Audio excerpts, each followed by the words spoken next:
Allez, en effet, on va cesser d'avoir la tête dans les étoiles pour cette rubrique, cette chronique technique présentée par Eric. Rebonjour Eric. Rebonjour GG, bonjour tout le monde.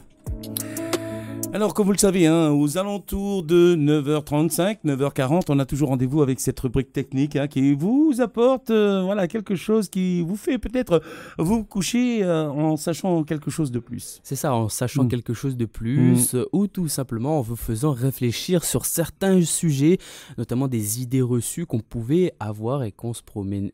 Alors moi j'appelle ça un peu des boulets, les idées reçues. On se balade avec, on traîne ces boulets toute notre vie et en fait un beau jour on apprend une information, on apprend quelque chose et on se dit quoi en fait c'était pas vrai et on m'a rien dit. Et on m'a rien dit et en fait il avait raison. Et on m'a dit oui mais vous n'avez pas posé la question. Donc c'est pour ça, on vous encourage sur Océane à vous poser les bonnes questions bien sûr, pas des questions inutiles mais des bonnes questions car c'est comme ça qu'on avance dans la vie. Ouais. Et donc aujourd'hui, on va parler sur Technique, votre source d'actualité technologique passionnante. Nous allons plonger ensemble dans le monde de l'économie d'énergie. Le monde de l'économie d'énergie grâce à une découverte étonnante, la peinture thermorégulatrice pour les bâtiments. Imaginez-vous dans un bâtiment où la peinture agit comme une magicienne, contrôlant la température ambiante. Ce n'est pas merveilleux ça ? Cela peut sembler tout droit sorti d'un film de science-fiction, mais c'est bien réel. Cette peinture spéciale a la capacité de transformer notre façon de consommer l'énergie dans les bâtiments. Alors, comment cela fonctionne ? C'est très simple, mon petit Jamy. Eh bien, c'est très simple. Jamy, comment ça fonctionne ? Faudrait que je la fasse là. Ouais. Bon, la peinture contient en fait des matériaux spéciaux qui réagissent à la chaleur. En été, elle agit comme un bouclier repoussant la chaleur du soleil pour maintenir l'intérieur frais. Et en hiver, elle emprisonne la chaleur, réduisant ainsi le besoin de se chauffer. Maintenant, imaginez les avantages. Les bâtiments équipés de cette peinture pourraient dire adieu aux factures de chauffage exorbitantes ou, en ce qui nous concerne, aux climatiseurs bruyants et énergivores. C'est une véritable révolution dans le domaine de l'économie d'énergie, mais ce n'est pas tout. En utilisant moins d'énergie, ces bâtiments contribuent également à réduire les émissions de carbone, ce qui est essentiel pour lutter contre le changement climatique, je vous rappelle, qui est le combat du 21e siècle.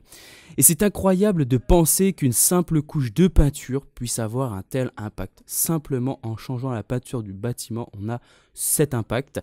Alors préparez-vous à voir des bâtiments plus intelligents, plus respectueux de l'environnement, comme diraient nos amis anglophones, eco-friendly, grâce à cette peinture thermorégulatrice. C'était votre chronique technique pour aujourd'hui. Restez à l'écoute pour de nouvelles technologies passionnantes. Je vous remercie.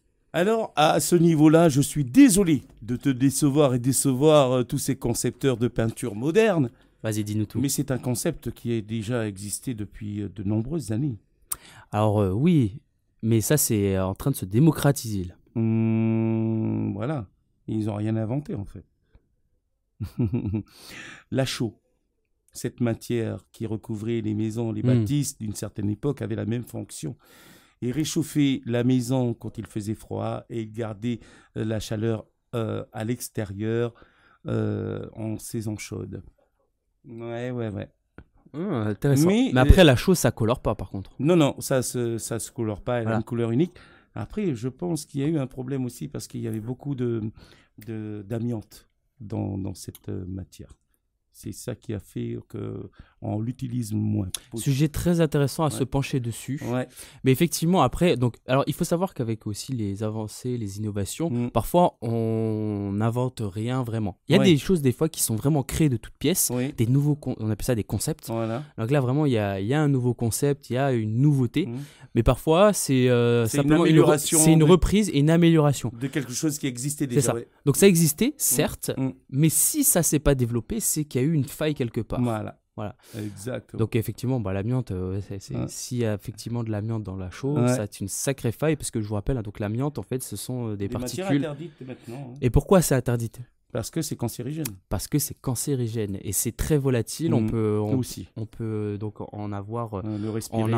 Respirer. Il y en avait dans les fameux bâtiments. Ça s'est même retrouvé sur les routes aussi. Tout à fait. Donc voilà. Pour la petite très dangereux.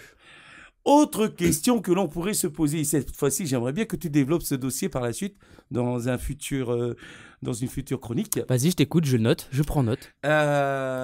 Pourquoi les Verseaux sont-ils comme ça? Très bonne question. Non, on parle de la vie après la mort. La vie après la mort. Ouais. Est-ce qu'il y a une vie après la mort? Mais la question que l'on pourrait se poser, qu'est-ce qui donne la vie, tout simplement, cette fameuse âme? De quelle énergie elle est voilà, tu vois. Alors là, c'est plus de l'ordre philosophique. Philosophique. Là, c'est plus de l'ordre philosophique. Par contre, alors c'est dans tes cordes aussi. Ouais, dans mes cordes. C'est vrai que je me pose pas mal de questions dans ce domaine-là. Ouais. Je ne pourrais pas vraiment y répondre. Je pense pas que la science non plus pourrait y répondre. Personne n'a jamais répondu à cette question. Mais il y a des personnes qui pourraient apporter des éléments de réponse. Je pense notamment aux médiums. Et on en a déjà reçu une sur Océane qui, elle, pourrait effectivement y répondre. Peut-être développer ce sujet. Si c'est une question que vous vous posez, dites-le nous. Donc, sur la page Facebook en commentaire. Ça y est, je me prends pour un youtubeur. Non, dites-le nous, envoyez-nous des SMS au 3195. Là, de suite, là, si vous voulez effectivement qu'on aborde ce sujet dans cette chronique. Et moi, je pourrais après m'occuper du reste, faire intervenir donc cette médium pour justement nous parler de la mort et effectivement, est-ce qu'il y aurait, quelle serait l'origine de la vie, tout simplement, de l'arrivée de cette âme? Est-ce qu'elle se crée de toutes pièces? Est-ce qu'elle arrive de quelque part et elle prend possession de notre corps? Voilà. Donc voilà. Et cette énergie, une fois que nous fermons les yeux, et cette énergie où elle va, cette âme, cette c'est ça. Des questions qu'on peut se poser. Voilà des questions. Ouais. J'adore, j'aime bien. Et bien voilà, donc l'appel est lancé. Ouais. Si vous voulez donc qu'on fasse ce sujet-là, dites-le nous.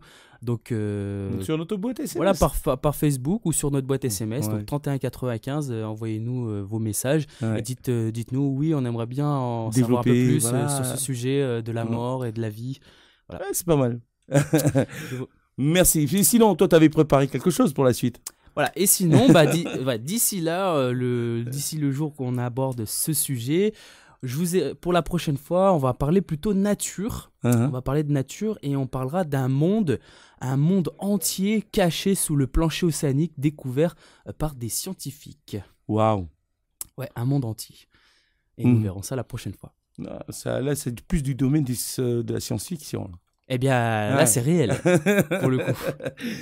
En tout cas, merci Eric, c'était votre rubrique technique. Merci Gégé.